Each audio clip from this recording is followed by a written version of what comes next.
started. Good evening. Thanks for coming to the Lents. Thank you for joining us at the Lents Neighborhood Livability Association October meeting. A couple of quick announcements.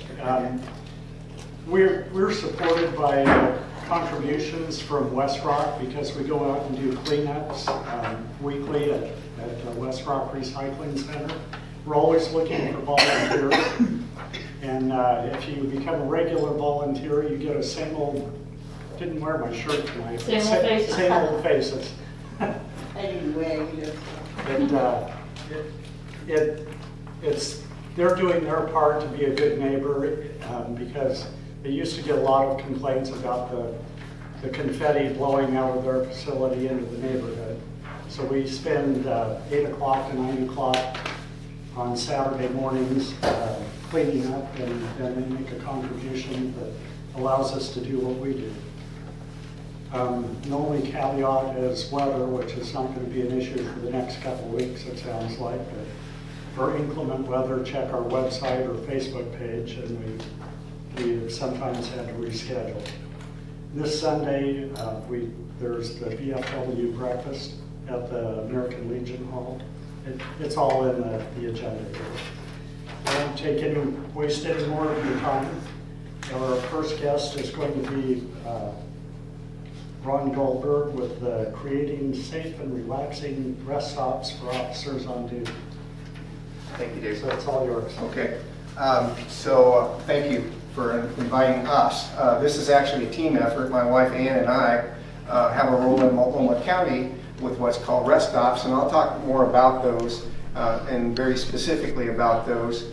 And so we joined Responder Life in the spring of this year, and we are just getting around to all the rest stops in Multnomah County, and I'll go through that. The other thing I should say is this is our home church, New Hope is, and one of our senior pastors is here, Denise Douglas, and you probably know her and her role in the neighborhood here.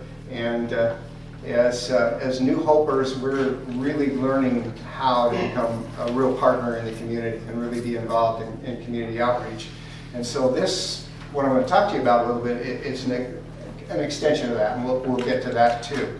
So let me tell you what I'm going to tell you, and that's I'm going to tell you a little bit about the organization Responder Life. I'm going to tell you a little bit about the history of it. I'm going to tell you how Ann and I got involved and why we are involved.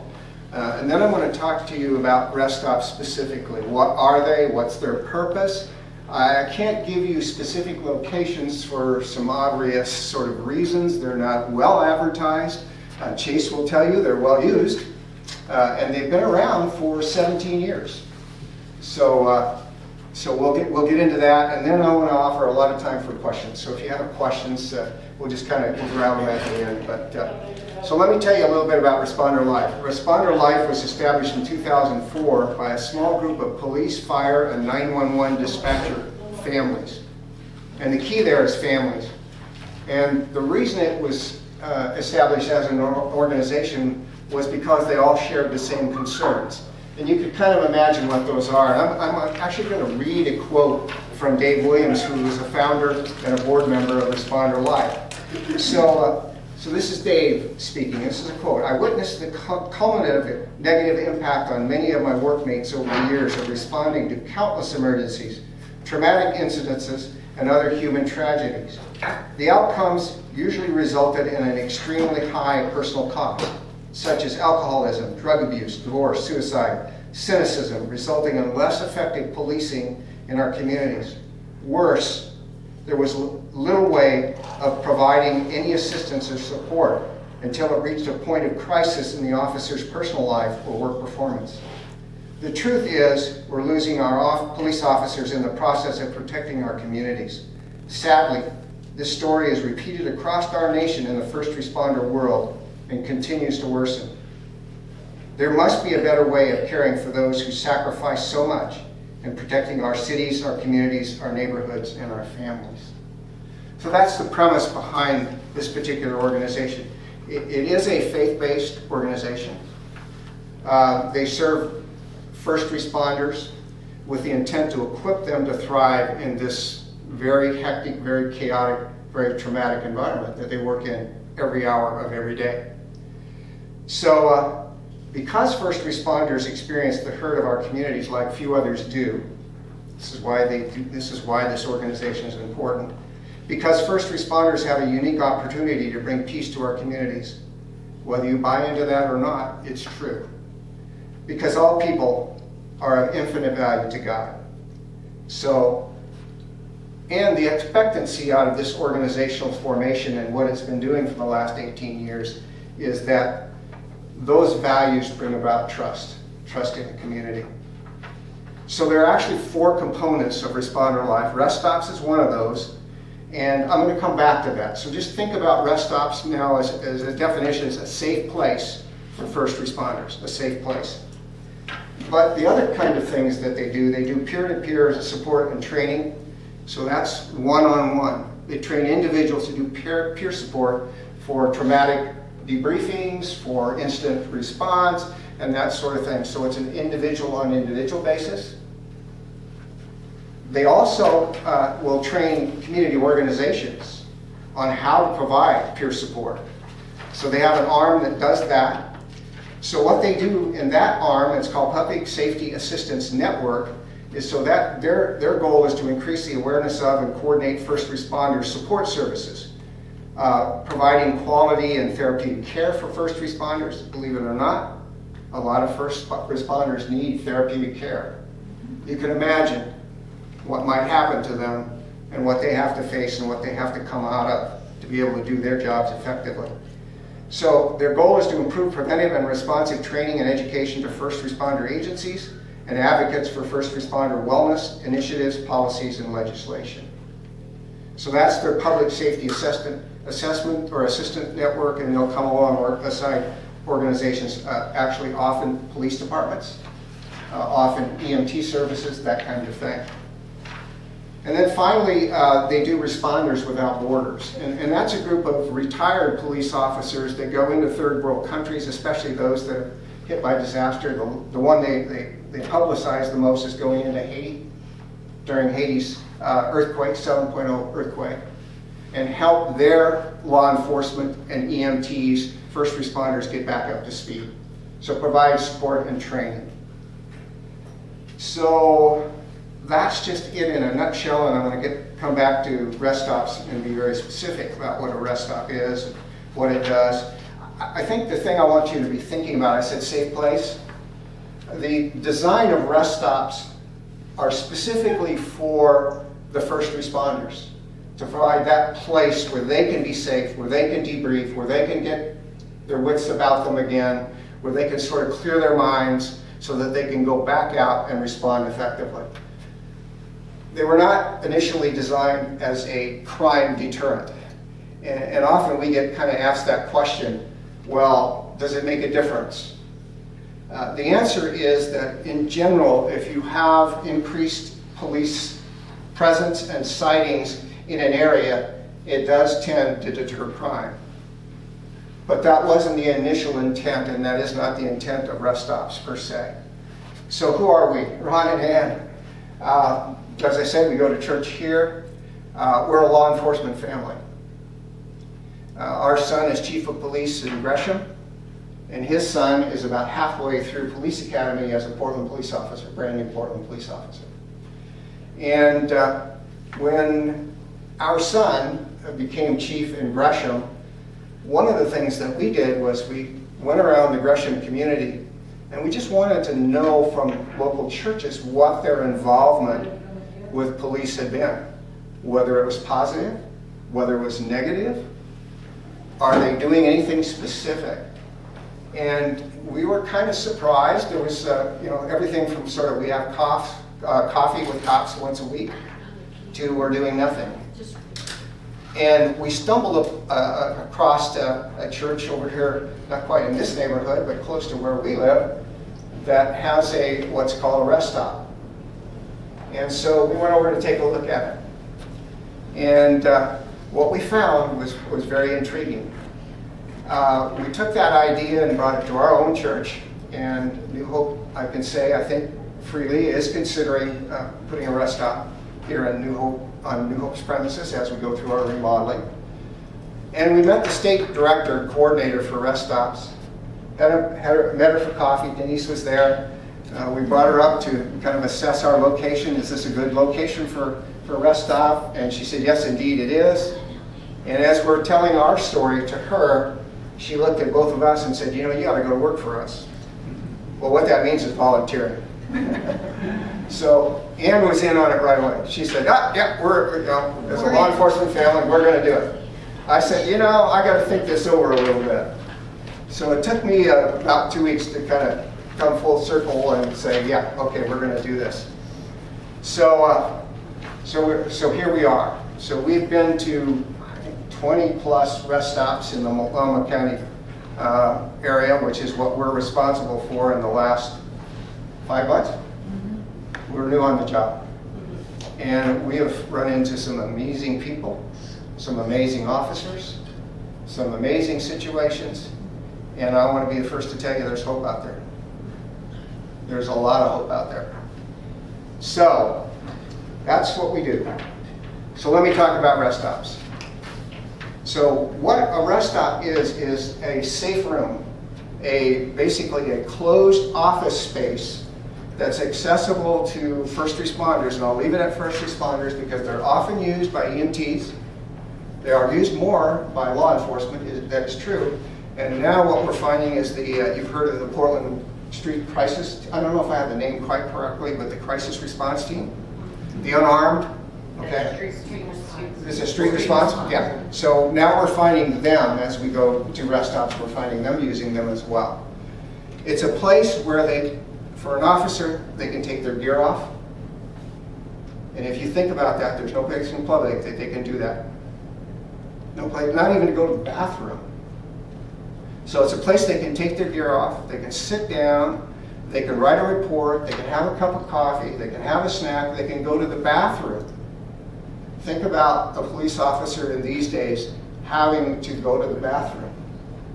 Who watches their back in this environment today? So these are safe places. They're provided with a table so they can do some report writing. They're provided with generally a Wi-Fi connection so they can get on their computers. Obviously there's restrooms. There are hooks to hang their gear so they can get their gear off for a while. Chase, what is an average utility belt and sort of full-blown gear weigh these days? 30 pounds plus, maybe? Yeah. 20, 35 pounds. Yeah, between 25 and 35 pounds. And they can get that stuff off, and they can get that stuff off in a safe place because they're in a place that is only accessible for them. So that's what it is. We found that they get used for other things. We found at holidays that some officers invite their families over so they can share a snack together, that kind of thing when they can't get home. We found one here, this is a story from last year, but we had that brief snowstorm and things got pretty mushy for a while. Well, an EMT on their way home from Sandy, trying to get home in the west side, couldn't do it. So they stopped at a local rest stop and actually spent the night there until they could move out the next morning. So these things get used for a variety of, these rest stops get used for a variety of uses. But primarily it's that confidence that the officer has that they can get their mindset, they can process what they've just come through or what they need to do and do that in a safe place where they're protected and out of sight. Privacy is kind of important, both in terms of the evidence that they're processing and their own sort of needs. So that's basically what a rest stop is. They're no bigger than a sort of an office space. We've seen them with a restroom connected. We've seen them where restrooms are other places that they can get to within a church. There are approximately 60 in the metropolitan area now. In Multnomah County, there are 20. We have 2 of them in various stages of process that are just coming on board. They're primarily in churches, but not all of them are in churches. We have 2 in retirement centers, and we have 1 at a car dealer. And what that car dealer did was converted their used car sales office in one of their yards to a rest stop. So they're not all in churches. And again, they're accessible to officers and EMTs and first responders 24 hours, 24/7, 365. Pretty simple concept, really. Basic snacks are things like packaged foods and that sort of thing, although some of them get fancier. Keurig machine, so they can have some coffee. Water, we're finding a lot of water consumption. What am I missing? Other stuff that they kind of have. Oh, some chips, certain Yeah, ones. yeah, Yeah. yeah. They're all run by volunteers, by the way. All run by volunteers. Sharp. Do they ever use private homes? I don't, well, we know of one who has a parsonage, a home, if you will, that's next to the church that was converted to a rest stop. There is a little bit of an issue with that one, and that is that this was on the EMT side. A group of EMTs started using it consistently and, quote, sort of moved in and started using it as a kind of sort of a place of residency. So they were eating up all the groceries and eating up all of that stuff. So it became a little problematic, but it was pretty nice digs, and you could see why that encouraged them to kind of, we won't go home, we'll just go to our other place. Yeah. So you said they're 24/7. So so you have volunteers there then 24/7? No. They're No, the unmanned. volunteers rolled, that's a great question. So it's open. They're accessible. It's key coded entry for officers and Okay. EMTs. Key code. So, and they have the codes. Right. So what the volunteers do is just make sure it's stocked up, make sure it's clean, so they'll go in there periodically. In fact, we're very careful when we enter a rest stop, because it's their space. And so we're kind of intruding in their space, and so we're pretty careful about, well, You when have we to go. knock before. We knock and that sort of thing. So, Identify who we are. yeah. So, so you guys notify all EMTs, police officers of do they have a car or something, or how do they access it? It's electronic punch key. Most of them. We do have some that have the real estate lockbox types of things, where that same code gets you into the lockbox and then there's a physical key. There are a few like that. The problem with those are kind of obvious. An officer has to leave quickly and then put the key back. Puts it in his pocket, that sort of thing. And if you have to change the codes because it's been breached, how do you get that information out? Yeah, that's a good question too. We have had some security issues over the years. There's two that come to mind. One was construction. The church was doing construction, and there was foot traffic back and forth, and they didn't really have the ability to monitor who that construction traffic was. So they had to change the code on the door. And they had to keep changing it. And So- you give that information out to all of the first Yep, responders? it all How? gets out. It's out through their organization. Okay. Yeah. And Yeah. how do you stop these places from being discovered and then potentially attacked by nut jobs? Sorry for Well, for lack of a better word. Yeah, you don't by stop it. Aggressive people. The answer is you don't stop it. And we have had one case of vandalism. Their sprinkler system, fire sprinkler system was vandalized. The thing we Beyond don't, vandalism is safety. You're talking about them taking off No, hang safety on, just vests a minute, and yeah. utility, Yeah, let me whatever let me weapons. Yeah. How do you make sure they're safe? they it's are, locked. the officers, the safe, it locks behind them. And there's no windows? There are cameras and there are some windows. Yeah. So if somebody knew of it being a place that was are these kept secret or are they? They are kept fairly secret. Right, anybody could leak it? Yeah, I anybody could can't show tell you up. This is specific going on- locations. Right. But yeah, Okay. yeah. So So they're if you're a kept. volunteer, somebody could, ultimately they're almost more vulnerable in a sense because they're not protected by. Okay, so here's the interesting thing. I just said they've been going for 17 years. Yeah. We've had one case of vandalism. And it's interesting because we're not sure whether that was directed at the church or at the rest stop. Sure. No way of telling. No way of telling. We have had other security issues. For instance, the one that I remember was we had a janitor at one who had an open warrant. And one of the officers recognized him on the spot at the rest stop and arrested him. So that security code had to be changed. So they're pretty mindful of it, but the operations have been very successful. They've been going for 18 years, and I don't know, how many of you knew of rest stops before now? No. But at the same time, the climate has changed so much with It has. political Yep. extremism. Yep, it has. Chase could probably give you a better perspective from an officer who has used them, and he used them extensively. And so you can kind of save those questions for him if you'd like, or ask him now. Yeah. So again, it's Ron? yeah. Excuse me.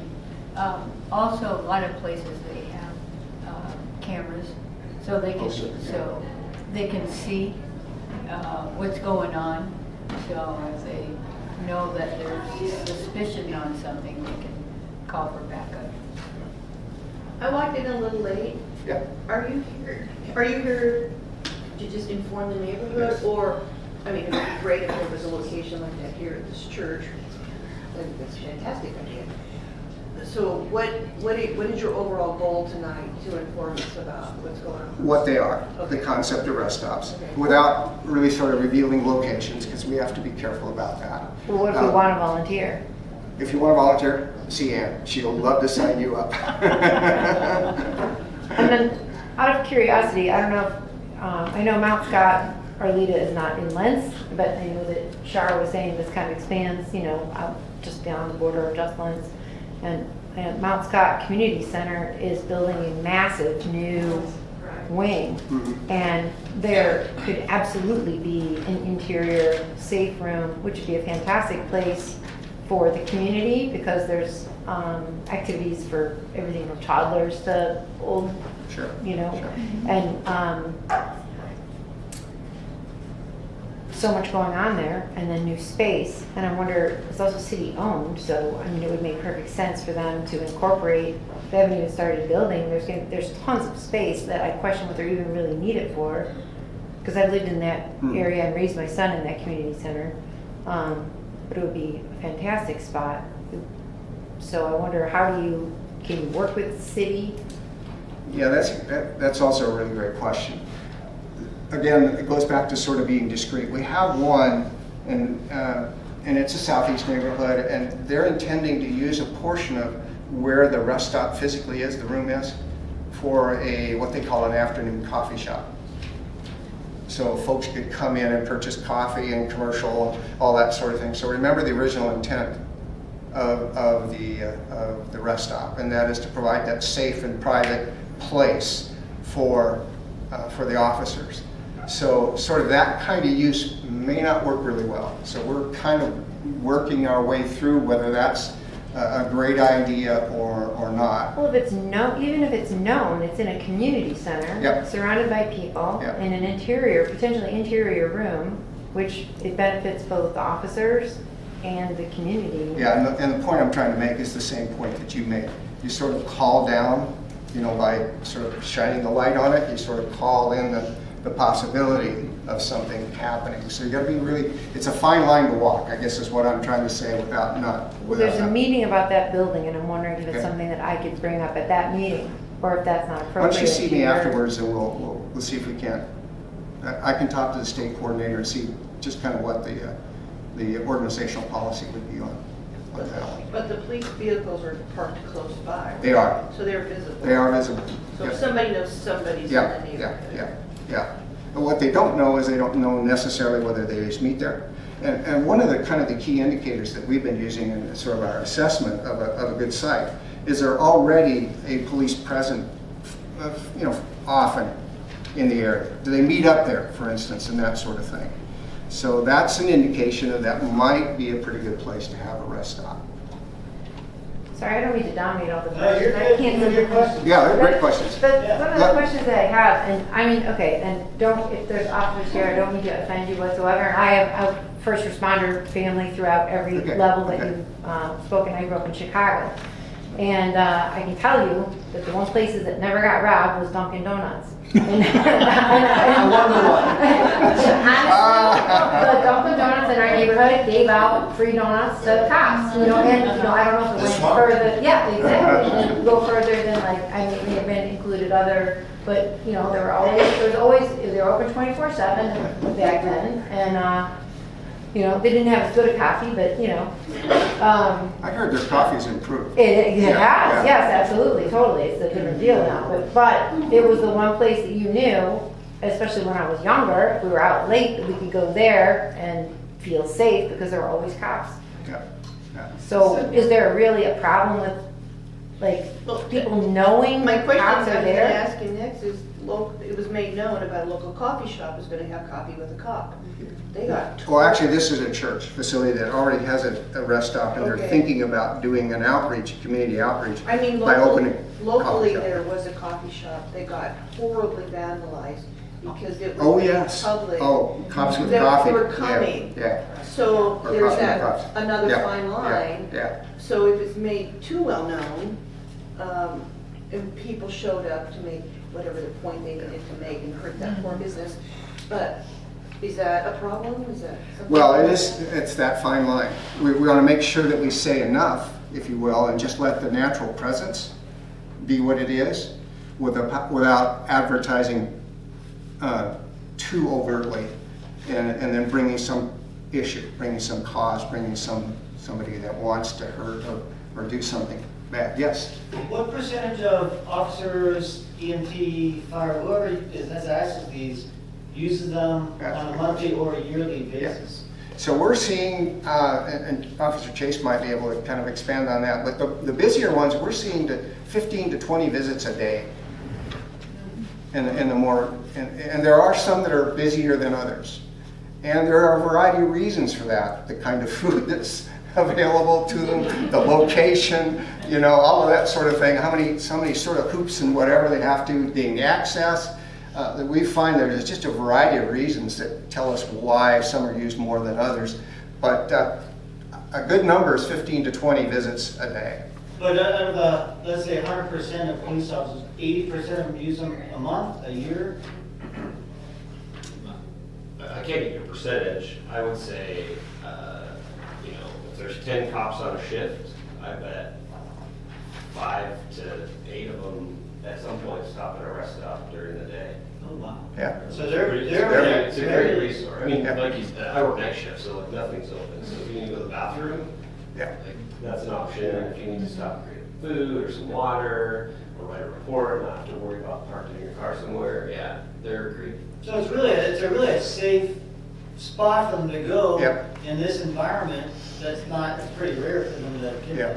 Yeah, I've talked to, I'm a Rotarian, so I've talked to a few Rotary clubs about this concept, and one of the things that I say, it's not Mayberry anymore. And you can't go have a piece of pie and a cup of coffee, and I don't know in Chicago if you can even do that in Dunkin's anymore. Well, I mean, I left, you know, Yeah, 30 but, years ago. but my point is the same, is that you think about it, where's a cop gonna go to the bathroom these days? Really? I mean, you know. What about the intermediate? Okay, so it's not like a super safe haven, the whole Dunkin' Donuts model, right? I don't know if they do that anymore here. It's not 24/7. But what about a 24/7 location, a store, sometime? I mean, what is around that's open 24/7 these days? I've actually had inquiries by an insurance business in one of these little strip mall kind of things. And he loves the concept of rest stops and would really like to get one in that strip mall kind of thing. And it's over in the Northeast Cully kind of area. So it's in a place. I have to be very cautious because, again, I got to go back to the original intent. The original intent of the rest stop was not as a crime deterrent or to prevent crime, that sort of thing. It's to provide that safe space. Yes, a side benefit of police presence, and we all know it. I mean, you may hear it politically differently, but the presence of police is a deterrent. Sure, that's a side. There's just no question about that. So would it be just as valuable, and I don't know if you're the only officer That's my time, here, sure. but I'm doing direct my question to you. Okay. Or the only first responder. I don't want to leave out, you know, my fireman brother-in-law and stuff like that. But anyway, so just as a concept, that 24/7 Dunkin' Donuts, right? Now, they couldn't take off their vests. I don't even know they wore vests back then, honestly, but they couldn't take off their, you know, belts and whatnot, couldn't relax fully, but at the same time could relax more because there was sort of always this presence, right? So is that something that would also be valuable, or is it more just the intense, like, locked box? You can take stuff off and have a place to relax, like would both be? The cops get a coffee when there's time, you know, like have you go like Starbucks or a local coffee shop frequently, and 5 or 6 of us would sit, you know, in the morning and have a little briefing. So I mean, that happens, but you can't ever you can't relax really. No. Totally. And here, and I know it's different on the East Coast policing, but here we can't take. Chicago's the Midwest. We can't, or east of here, Yeah. which is everywhere. But we can't take anything, we can't like take free. Like if a donut shop was like, hey, all cops take free donuts, we couldn't, you know, Well, it's take different, that. it's a different time, Yeah, yeah. so I think that'd be the challenge. So, let me check time here real quickly. Charlotte, I think you had me for half an hour. 5. Yeah, okay, Yeah, so 4 we're more pushing. minutes. Okay. 4 more minutes. So 4 more minutes, we can take a few more questions. Go ahead, Marilyn. Okay. So here, they block the gate, so how would they get into the parking lot? So we have exterior gates on some of our facilities, and so the same code that they use to enter the building and the room is the code that they use to get in the gate. We do like to keep it electronic, just for simplicity. And again, the key is an issue. We found that we had to put a tether cord on one of our keys to sort of prevent them getting into a pocket. And you know, and it's innocent enough. You put the key in your pocket, you get the call on the radio, and you got to go. You know, so there goes your key.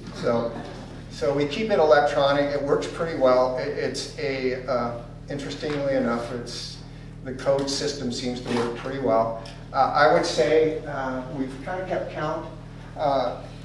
The more secure ones, or the more obviously secure ones, have only the access from the outside of the building directly into the rest stop. It becomes more complicated when you have to come in an exterior door and get to an interior room. We have some on second story, we have some in a basement. The one in a basement is actually the one that suffered the vandalism. In other words, the sprinkler system was vandalized, flooded the basement, and put the rest stop out of commission. So, and again, we don't know whether the church was targeted or whether the rest stop was targeted. Very little signage. We do have an emblem. It looks like this. So they are identified as very discreet. We keep the signage very, very discreet, mostly to instruct the users on how to, which specific room to use. And I think that's probably about it. Did that answer your question? Mm-hmm. Okay, yeah. Other questions? Again, I'm happy to say, and Denise is here, and she can sure speak for our staff, that we are really seriously considering putting a rest stop in here. We already know that there's police presence from time to time in our parking lot, so we know that. And we want to be a contributor to our They were parked community. on the street out here today. I don't know if some of you noticed. Yeah. Ron, Yes. you can't have this room. That'd be perfect. I think we're going to end up with a closet somewhere. But yeah, this is an important concept. What we're finding is that there's a lot of people passionate about them. What Ann and I get to do, we're very blessed by being able to talk to these volunteers, but we're even more blessed to be able to talk to officers and first responders. And they do deeply appreciate this. I mean, there's just no way to describe it. I talked to an officer the other day who is a second generation Portland officer. His dad was. And I just asked him, how's it going? Do you see any change out there, any difference out there? And he's East Precinct, so he knows what's going on. He says, people are getting it. They're beginning to see that there needs to be changes. There needs to be really, really change. And he said, I see hope. And I thought, wow, that's coming from an officer, that they see hope. And so that's what we see. Do you see hope regarding the attitude towards police Yes, officers? Or, yes. or towards what's happening in our community? Both. I guess hope in what it takes to be a police officer, and especially a second generation police officer. And we know we're going through that. So as a law enforcement family, we know what that feels like. We know that sense of dread when they go out and you're wondering, are they coming back home? We live with that. Our son was in command of the Justice Center during the riots. So he was there. As he tells the story, he thought it was going to be a long shift. And it turned out to be a deployment for 110 days. So we know what that feels like, but there's hope out there. Besides volunteering to help stock these places or help maybe think of other ideas of these places, right? What else can we do to just support cops There you go. and first responders? I mean, I don't want to leave out my Good segue. firefighters and whatnot. That's a They great like segue. food. I'll get off the stage. I know, but can you just walk up to, wave down an officer and hand him some food? No. How do you? I think if you take the East Precinct, I understand they'll take it.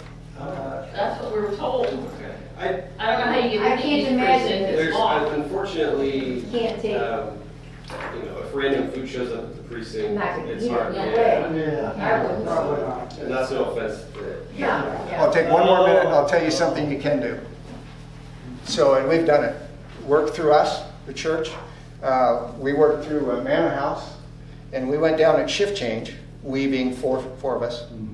Went down at shift change, and we made just little goodie bags. Bottle of water, and a little snack bag. And all we did was hand them out and say, thanks, talk to them. We hit both the outgoing shift and the incoming shift. Where? Let's do a rally, we do them at East Precinct. Yeah, there you go. And East Precinct. East Precinct. Yeah, but that's showing up with food. Yeah. They don't have to show up with food. That's Yeah. showing up with. I don't know, does snacks count and a bottle of water? Yeah, yeah, Prepackaged foods feels Yeah. safer. little Like what snacks, we have here on yeah. the So table. much people make cookies and they'll show up and you don't know who they're from. Yeah. Yeah, we don't do that. It's the prepackaged snack foods kind of things and a bottle of water. Or just tell them thanks. Yeah, Thanks. yeah. Tell them You know, thank you. We don't- appreciate you know, that. We don't hear that. Yeah. I just want to give a hug, we got. I know. Come home. That's what she Yeah. does. She's the hugger. Thank you. Thank Thank you. you. All right, hope I answered your question. Okay, you're up. Okay. Good evening, guys, ladies and gentlemen. Your agenda calls for one Becky Black. Obviously, it's not me. Mom gave me a crazy name, but she wasn't that crazy. My name is Derry Jackson. Real quick, growing up, I begged my mom for years to change it. I had never heard of another man being called Derry. So as a little boy, I had some serious insecurities about becoming a man. I wanted her to change it to Cato. Nice. I'm glad she didn't though. Cato Caitlin became famous in the O.J. Simpson case. Oh. The Cato that I was hoping to Pink imitate Panther. is, well, it's, I don't know if you remember Green Hornet. Oh, yeah. Yeah. Bruce Lee Yeah. was Cato. Yeah. Right. So that was what I wanted to do, and I'm glad Mom didn't change it. Listen, I am one of two members that started Community-Based Outreach Inc. I almost call the old company. We are really a redux of Oregon Outreach Inc. Becky Black and her husband Sid started that program about 33 years ago. Literally started with, what can I do for kids just standing up, wasting time on a corner. Primarily African Americans. And she put together Oregon's first black wildland firefighting crew. And those kids got a life. I'm gonna tell you a crazy story in a second. But she was basically just pulling up on a corner, collecting these guys, getting them jumping and getting them trained, and send them out to fight fires. One of the guys, as she was recruiting the folks, she summoned one guy over, and one of the people that she'd already recruited, you sure you want to do that? He just got out of jail. So they were all panicked about this guy. Somebody else in the crowd said, give him a chance. So she did. Let me tell you something. That gentleman today just wrote a $5,000 check to us about 2 months ago. And that's not the first check he wrote. He wrote another one, $5,000, early last year. She took somebody that was on the streets with no direction, and now he owns several companies, and he's in Bend now, supporting us. But he went from coming out of jail to now a productive American, making money, taking care of his family.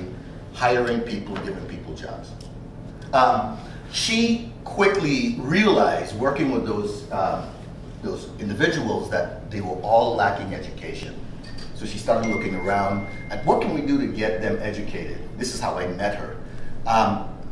Becky started, she was the person that put Oregon's first charter school in. It's called McCoy Academy. Right there on MLK. I, at the time, was on Portland Public School Board of Education, one of 7 members, and the only one that didn't want to have a blooming thing to do with charter school. My philosophy was, and still is, the money that they're taking out of the general fund to fund charter is literally pulling out money that was in the pot for all the other public schools. So as you take money out to take care of charters, I saw there were less left for public schools. So I had a real big problem with that. I asked for some time to study the problem. The board was not going to make a decision unless it had unanimous support. It wasn't going to go with a single person off of the vote. So they worked on me. And what it was Becky brought those students in, and it was the students that convinced me. Track back more further in the future, I ended up working for her. I'm an engineer with Freightliner. I was an engineer. Ended up working for her. She literally gave me a room that was filled with boxes and storage, and I turned it into a computer center where I was teaching kids how to program in Java, Visual Basic, all kinds of server script programming. We were building websites and so forth. But working with them, I was looking at the math department and realizing, man, our math sucks.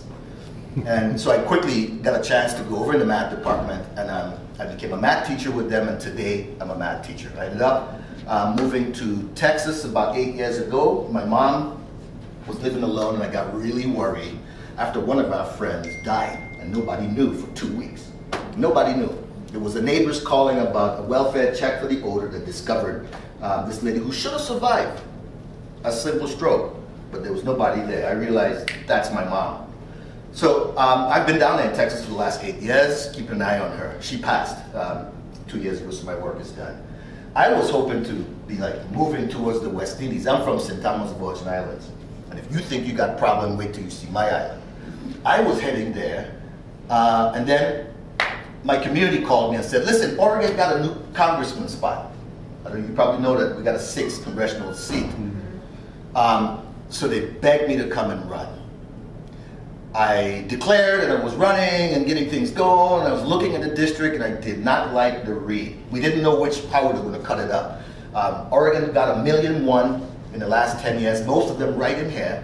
But the way they cut the district up, it's a little piece of Yam Hill in Washington went, so it was so far out. Everything that I had platformed had nothing to do with over there. So I'm like, oh my goodness, what am I going to do? Real quick, what I did is I looked around. Much to my friend's chagrin, I switched from running for Congress and I ran against Paul, who is Multnomah County District 2 Commissioner. With no time and no money, I came in second, and I tell you, if we had time and we had a little bit of cash, I'd have taken it. I advocated for us bringing back the Naval Shipyard, which used to be here once upon a time. We had one of the Liberty ships were made right here. The Navy is dying for a shipyard right now. I was approached almost 15 years ago. You've probably seen those ships coming down the Rose Festival. I was on one of them. I didn't realize that's what they did. They gave me the ticket, put me on this ship, and I was just coming down. They put me in a room and told me, you're going to run for Congress.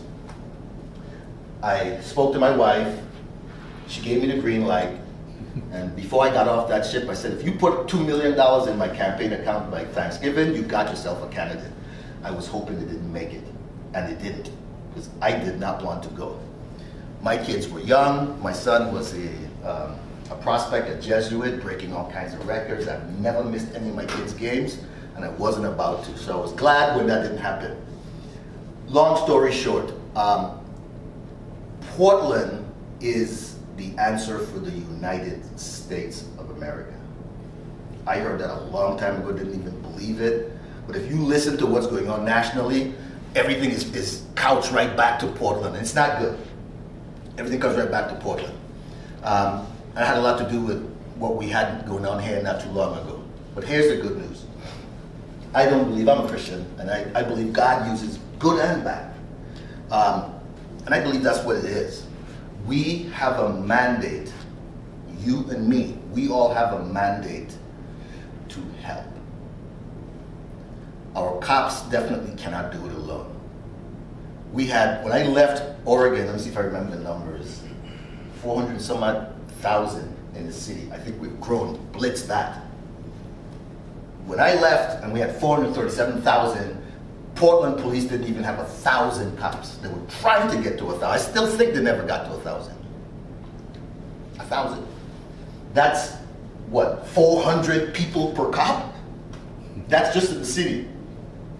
We have a problem. They have a need for us, and that's what we're about. Or Community-Based Outreach Inc. Reconstituted itself with a focus to recruit those that are left behind. And that's what I think we can do for you. I had never driven on the road coming up here. Yeah, I've never seen it before. Yeah, I did that by accident. Yeah, I'm glad I saw it for two reasons. I come from St. Thomas, Virgin Islands, and I was just down there 2 weekends ago. And if you drive on my island, you can swear it looks like that. Not for the campers. I'm talking about the trees and the windy road and the hill. I was like, wow, except for the campers. In fact, as I was passing, there was an argument right there, somebody screaming at somebody. We were not designed to live in such tight quarters. And anytime you force us to live in tight quarters, we're going to find problems. We'll have problems. That's just human nature. So there's a couple things we are going to do. Community-Based Outreach Inc. is positioning itself primarily as a speaking point. We want to make sure anything that is out there that needs to be shared, we want to share it. So that's why we're so happy to be able to carry your message for you.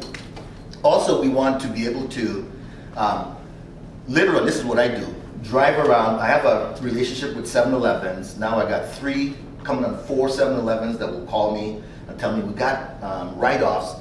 So twice a week, I've got my pickup truck full of food, good food. They just can't sell it because it's coming up on the deadline.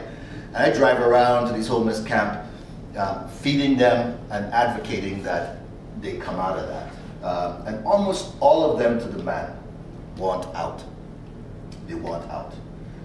But as you know, the trap is getting tighter and tighter and tighter, and it's going to get worse in the next few months. Yes? That goes against the statistics on the safe rest villages that don't allow drug use and that aren't even half capacity. So here There we are have no these. safe rest villages that don't allow drug use. They all allow drug use. You No. can have drugs in every single safe rest village. The last I read, No, that it's there was. completely allowed. You have to be saying, I'm getting there, but drugs are allowed in all Portland safe rest villages.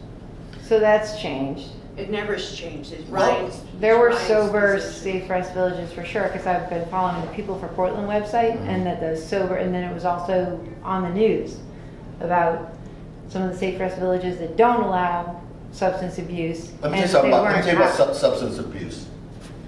If you were living in some of the pain they were living in, you'd find a substance to abuse yourself too. Don't make assumptions that people here haven't been through No, that. no, I'm not making any assumptions. I'm just You saying, I understand where they are, and we gotta recognize where they are, and then slowly encourage them. That's kind of why I think Oregon went away with not arresting folks, but trying to guide them out of drug use into a more positive position. That's the kind of thing where we are. We're literally trying to hand carry. We shouldn't be doing this for grown-ups, but we're doing it. We're doing it. They're not all grown-ups. There's a young lady right now.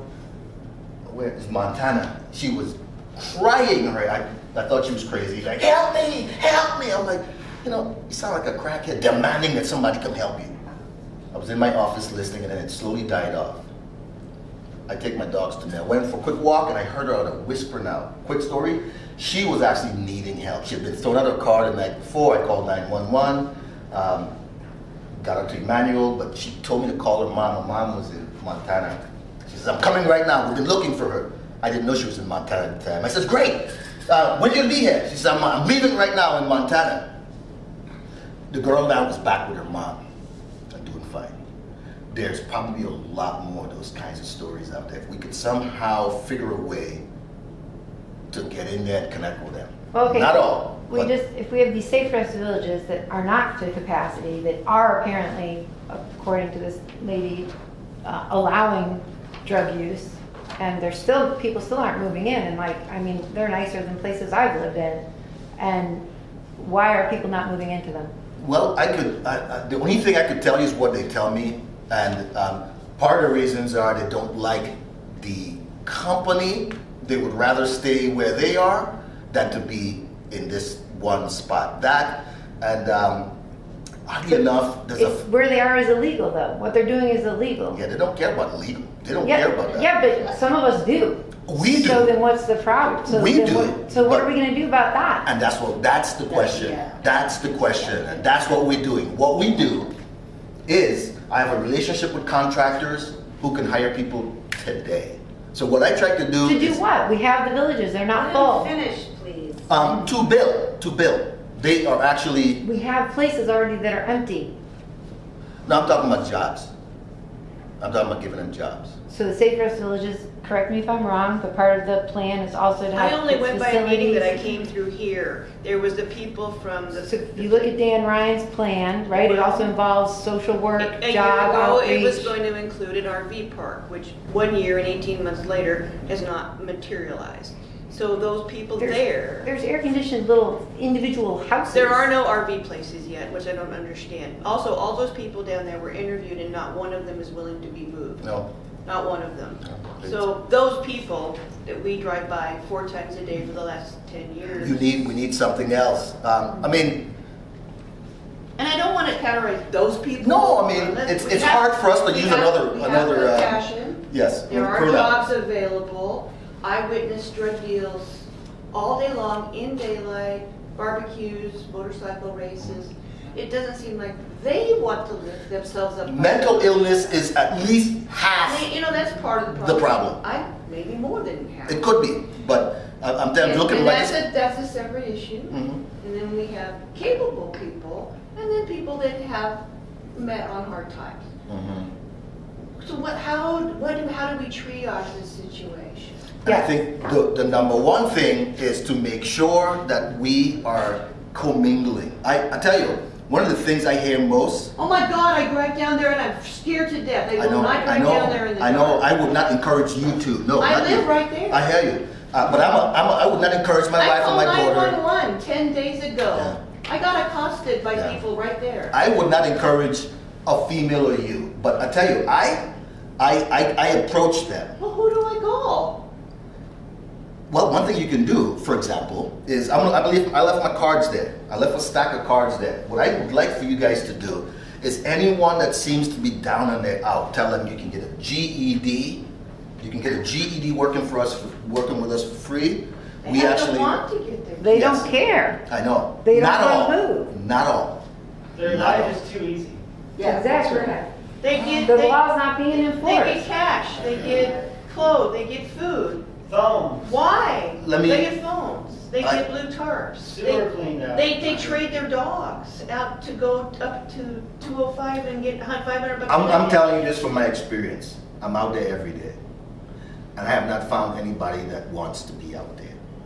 Oh my God, there's interviews with people all the time on the People for Portland website and other locations that you can go through from there where people say like, look, I am a drug addict. I want to continue being a drug addict. I want to live this way. This is how I live. I'm perfectly happy with it. I'm not moving. Apparently, there's still safe rest villages I that allow qualified it. drugs. It is an even. this is not an With air official conditioning. study. I don't even have air conditioning. You know what I mean? So it's like, This is not an official study. This is an anecdotal evidence. I'm just giving my anecdotal Well, here's evidence. my anecdotal evidence. I'm sure you have them too. No one has ever said, I want to be on the street. But no one's ever said, I want them pooping in my backyard. Yeah. And by the way, I've seen it so often, I can't, So there are people saying that they want. Let me to tell you something, man. 2 days ago, I saw the worst. No, I'm that's almost. the argument. In fact, I'm not even bringing it up. I'm gonna spare you guys what I had to see driving. I'm just glad my kids are grown up, but if there was a child in there, we'd have had a really serious problem. My dogs were the ones who noticed. I'm like, why are all these guys looking over there? I look over there, I couldn't believe what I see. We have a problem, but we are the solution. Who's we? Sorry. All of us. You mean more tax money that we've already put in? $50,000 per person in the city of Portland. We have the highest property taxes ever in the history of the world. Money's not helping. Our school, we have 68% graduation rate. Not even counting charters. You and me are on the same boat. Let me tell you what our problem is. It's our leadership is our problem. That's Yes. totally our problem. Yes. Our problem And is lack of I could enforcing tell the you, law. and I could tell you this, having served on Portland Public School. I served with 7 members, and most of us didn't read a squat. I love to read, and they all knew that. But to this day, you go find someone that served on Portland Public School that ever actually created a policy from scratch and submitted. I've actually given them 2. They never used them. Yeah, I know. One of them, I'm going to turn into a PhD Well, program. the right now. principals actually get encouraged to pass the students on. I happen to know many teachers. Yeah. David Douglas, Portland Public. I know people at the treasurer. And I've had that conversation too, social promotion, the kids and blah, blah, blah.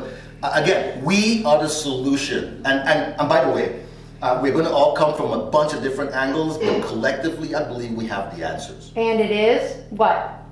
Well, for one, we're going to have to get out and get those folks that, not all of them is going to come, but get those folks that are capable of getting a job and getting cleaned up out. Now, I do believe policing is part of the thing. These things are But the police, illegal the police are told not to respond. because I Well, told you that's they don't have leadership, a that's thousand. Leadership. We They don't don't- have, it's the that's what I'm talking- leadership, they don't it's the have a laws, we thousand. don't have enough cops. They don't have enough, Right. so that option is out. Okay, we're down 200 police officers since July. They need 200 more. It takes a year to train. They need 100 911 officers. We have 2 no years to hope train. of meeting any of those criteria. We could. Maybe Chase can talk about this. My son's a 911 operator in Washington County. And I tell you, what I see from my experience, Washington County and the West get a lot of our recruits. These guys will come, and then all of a sudden they're over there. But how do you change that? Money talk.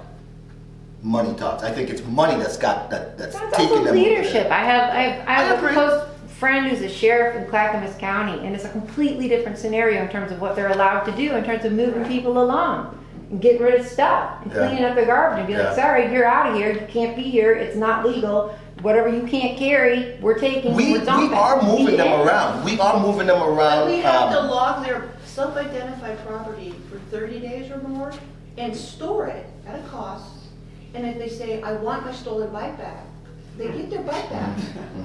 What kind of world is that? Well, Who's that helping? our country was built on some pretty open and generous prospects, you know, and that's what it is. Our country gives us a lot of privilege and freedoms that we would. Wait, I'm Now, not. these are giving the laws, same law so as moving on from privileges. that. But 3 cars on our street got tagged because the plates are out of, but they don't tag those people down there.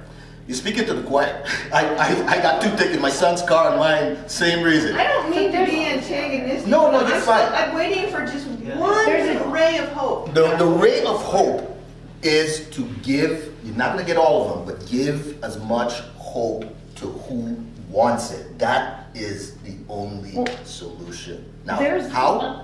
We gotta literally open up the opportunity and shine the light on them. We're not gonna get everybody.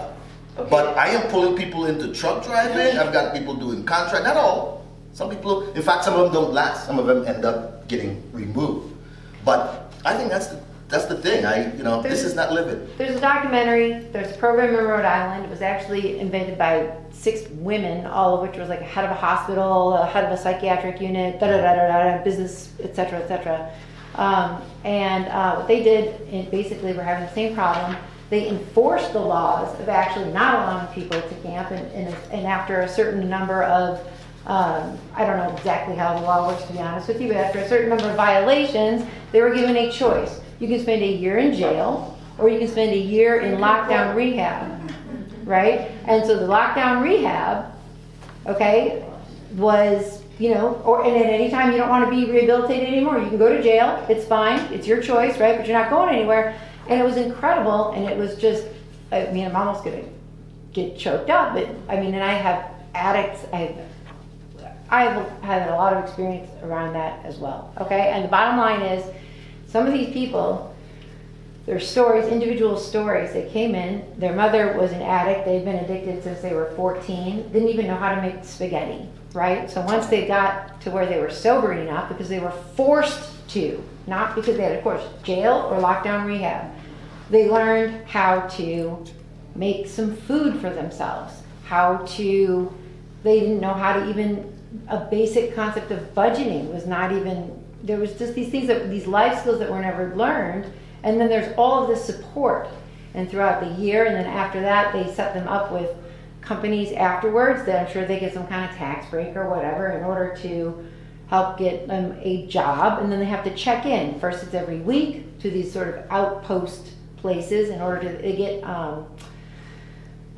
it's like opiate blockers. It's not methadone for substitute for heroin, but an actual blocker. So, there's Bottom medications, line, they check into these places, etc. Yeah. And they've had, over the course of 5 years, they've had a 98% success rate.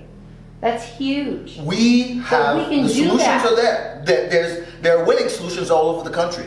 We just got to be able to have the leadership to pull it here. We do not have the leadership. To enforce it and then say you have a choice. You can We go do not have rehab, the leadership. If or you can ask go to me, jail. I'd fire almost everybody that's in the leadership position right now. Now, look, there's got to be somebody amongst us that will do a better job and wouldn't even demand as much. But listen, I'm out of time. Okay. I do want to leave you with this. I have my cards there. Please, what we can do for you now is, as you come across those souls that are interested in getting out, tell them there's a place. We can actually get them into a job the next day, and the lowest paid is $20 an hour. They're laborers, but $20 an hour, you can be making that money. And Somebody at McDonald's that wants to work for 20 bucks an hour right now. They need an ID and everything. we actually help them with getting a state ID and GED and things like that. We try to put a lot of services around them. We're NASA, we just started. We finally got a contract last week, so it's not coming out of my pocket now to keep things going. And where are you But- housing them while you're teaching them? Well, the majority of people that we do, we're just focusing on getting them a job and then working with them to get them, once they start getting So they're living check. under a tarp, but they're getting a Right job? now, yeah. And where do you get your funding for these projects? It's been coming out of my pocket. Yeah. We just got our first contract 2 Fridays ago, got the check last Friday. Contract from whom? Coalition of Black Men. The Coalition of Black Men gave us a contract to do some mentorship work. But up until now, it's been, in fact, you guys helped us. Some of you guys came to our fundraiser. Yeah, we were there. Is there any way we can get you or someone in your group to talk to these people down the street? Yeah, I don't think people here really want to go down there. and I would not encourage, if you don't feel comfortable, don't go. Because I'm gonna tell you something, they look in your eyes. Yeah, they see the fear. And if your eyes ain't right, Yeah. they'll have a lot of fun with you. So if you They'll have a lot of fun with you. If you could get anybody in your group to go down there, and I think the neighbors would Okay. feel better about it. I just saw the road for the first time, and I was just blown away. They've got a Well, that's eco. the cleaned up version of That's a that. clean up? That's right. They seem so organized. It looked like they got a mayor and a council down there. Oh, they do. It's a barbecue, they have street races. Right there. I think what you're trying to do is excellent. Is it just you, or how many people do you have? You can expand, or what? We are going to expand. Right now, there is really Becky and myself in the organization. We're hiring our first one to fill that one contract. So we have our first employee coming on. We're actually interviewing them right now. But we're here to stay. Our goal is to build, we're going to end up, the center is in place where you can come and get your education tightened up.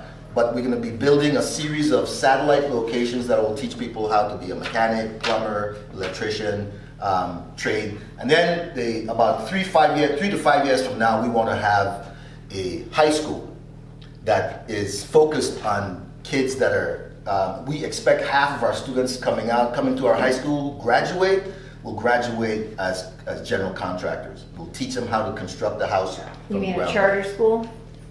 I'm not sure how it's going to end up. I'm not sure how it's going to end up, but Quick question, have you changed your mind on public schools being great and maybe charter schools are a good option or other? okay, this is where I'm at with that. I am certainly on board with charter schools now. I'm on board, and only they still have a problem. I like the ability for them to deliver education. But what do you got to realize about charter schools? If you look and you compare the class sizes, they don't compare to your public school. So yeah, they're smaller. Their numbers are good, but if you look at the classroom sizes, they're smaller too. The other thing about a charter is they can dismiss you. Yeah. In the public school, you can't dismiss a child. That child will keep coming in that door and hijacking that class for the entire year. Because they get paid by a student. That's correct. Why would you kick a student out? You pass them along because you get money to that school for every student you bring in. That's correct. Well, yes, but I'm not even sure I'm getting where you're coming with it. What I'm trying to say. What, they pass students along to keep them in the butts in the seat because money comes to that school. For each button seat, yeah. Have you- I could join you and enjoy that belief, but It's not I a belief, believe it's a fact. It's a fact. important. That is.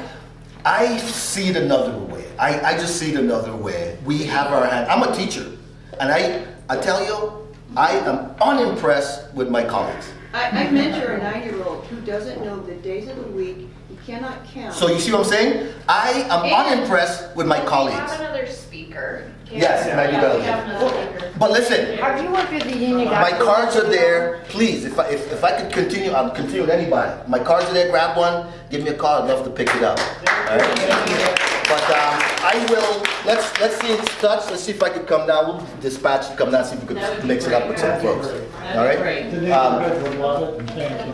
Pardon? The neighborhood would Yes. love it, and thank you. I'm looking forward to working for you guys. We're here. Yeah, exactly. Thanks, guys, for hosting us. Again, I left some extra cards, so please grab one, give me a call. If you know of anybody, we'd love to come out and meet them. No, No? no. Thank you. I need to go. Thank you. Sorry for giving you a Good luck. hard time. That's all right. That's all right. You know how Okay. Well, if we have a It's break warm. then, Union Gospel Mission. Pardon? So, Union Gospel Mission, Okay. they've got their act together pretty well. They do require sobriety, okay? But then they do take people in. It's all about GED, job training. They start by having to also contribute. You do have to participate in like AA, NA, whatnot through, but they're actually, they have a pretty good success rate. They're really caring and they're really serious. And it's primarily African American. It's not dominant, Yeah. but it's not at all I think I'm whatsoever. familiar with it. It's just because of location. I think that it's primarily African American, but and maybe the gospel part. But honestly, they take anyone, of course, that's willing to show up, stay, be sober. You know, I don't think she's right about all the safe dress villages being, unless they changed it to allowing drugs, which I think is just is ridiculous. The law, I think when I heard her speak, I was thinking of the changes they made in the law. So I could see if the changes in the law That's private support property. that. But Yeah. it's private property. I know. Like Union Gospel Mission, they do not allow. I know, but even as a private property owner, you can acquiesce or give umbrage to the law and let people. I mean, yes, you can enforce it, but you can also stay with what the law says and I allow have a it. rental property. I don't allow it. I wouldn't allow it either because you know where this is going to go. But my Right. point is, there's a saying. What was it? To get sugar, to attract some sugar versus. I'm losing the saying now. Okay, Chase. I lost it completely. What were we trying to say? In general. There's a saying that. Derry, we got Chase coming up here. Oh, Better get out. Call. nice to meet you. You bet. Yep. Thank you. Thank you, Derry. All right. Well, just got everyone's in the back row now. So, credit for you. Thank you. My name's Chase Bryson. I'm a police officer in Portland, as you probably figured out by now. Everybody is jerk. Yeah, I know. I'll come up just real quick about me is I've been a police officer for coming up on 12 years now, maybe? I don't know, you lose track at some point. But about 12 years. I spent my first 6.5 years working night shift in North Precinct, and then went up to our behavioral health unit where I worked full-time in one of our behavioral health response teams, which I worked full-time with a mental health clinician, and we went out and did primarily more long-term, like follow-up work with people that were high risk in our community based upon like mental health issues, and or creating frequent police calls or challenges in the neighborhood. We'd go problem solve with them, primarily by trying to connect them with providers and get them what they need to no longer have to need police resources, attention, or reduce their risk to themselves or others. The last 2 years, I've been our crisis intervention team coordinator, which means I train all of our police officers, along with the psychologist I work with, in crisis intervention, and do a bunch of outside training for community members, stuff like this, and about 5 or 6 other things that I do on top of that. So that's who I am, that's why we're here. So my hope today is